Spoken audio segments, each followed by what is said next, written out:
આપણે આવું જીવવું છે બસ. કોઈ પણ ભોગે કોઈની માથાકૂટમાં પડવું જ નથી, પડવું જ નથી, પડવું જ નથી.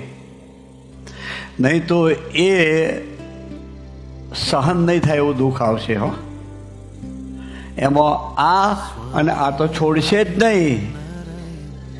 હા, અને સેવા મધ્ય 28-41 પ્રમાણે જ કરવી છે. નહીં તો એનું કોઈ પરિણામ નહીં મળે. છેલ્લે રડવું આવશે કે આટલા વર્ષ સત્સંગ કર્યો, આટલું બધું હોમયા, બૈરી છોકરાઓનું જોયું નહીં, અને અત્યારે કેમ આવા ને આવા, એવું તમે કહેતા આવશો. આ ના કહેવું પડે એટલે આ શિબિર હાથે રાખીએ છીએ કે આ વાતનો કંઈક ખ્યાલ આવી જાય આપણને કે આ જે સેવા કરીએ છીએ ને એ ગરજુ બનીને કરવાની છે.